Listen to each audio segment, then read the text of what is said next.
Hi, Dave Jones here again. Going to move on to the last in the trilogy of the extended 7 chords. We've done the dominant 7 and minor 7, and we'll look at the major 7. There's a reason I've left this till last. With the major 7, I'm going to start from the A string. There's a reason for that, and I'll give you a close-up of the two major 7 chords in a minute.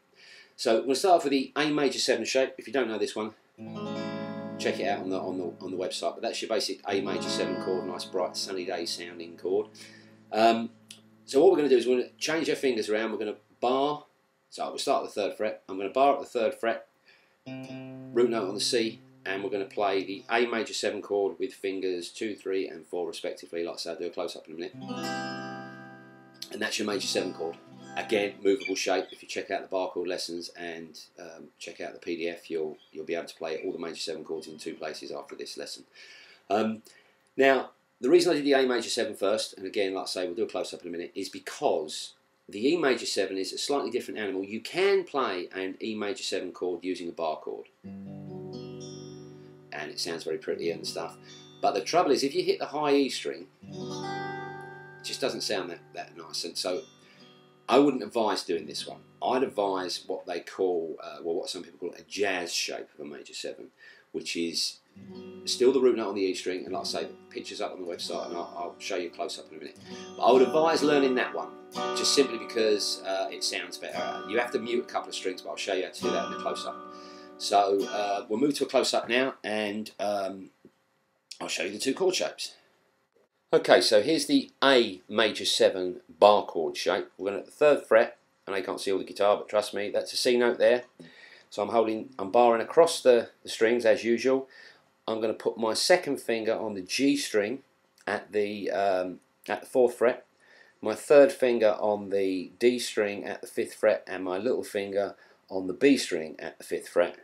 And there's your C, because we're coming off a C major 7 bar chord shape.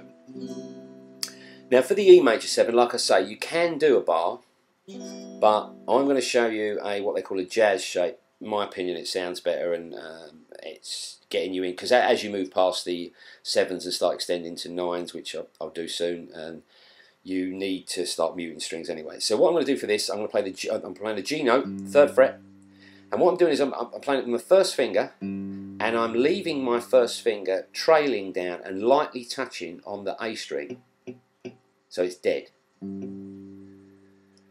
And then I'm going to put my 2nd finger on the B string at the 3rd fret, and then I'm going to put my 3rd finger on the D string at the 4th fret, and my little finger on the D string at the 4th fret, and that is my E major 7 chord shape, movable chord form that will give you all the chords. If you followed the lesson so far, you'll be probably starting to get it by now, but as you move it around the fretboard, it becomes a different major 7 chord wherever you move it to, root note on the E string. Now what I'm doing there, like I say, this finger, 1st finger, is killing the A string, because I don't want it to ring. But if you're strumming, it's impossible to miss it and still get all the other chords in one strum, so it's called muting the string.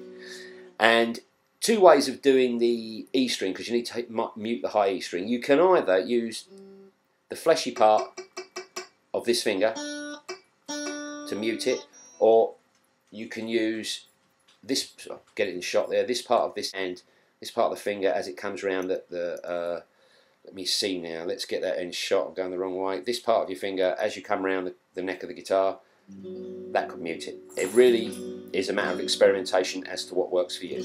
So you've got the A major 7 shape, movable form, depending on what fret you're playing it at, barred, and I would call it the major 7 jazz shape. Again, if you look at the picture on the site, but that's your shape. Great sounding chords, and hope you find that useful. It enables you to play them all in 2 fingerboard positions, and I'll see you again sometime.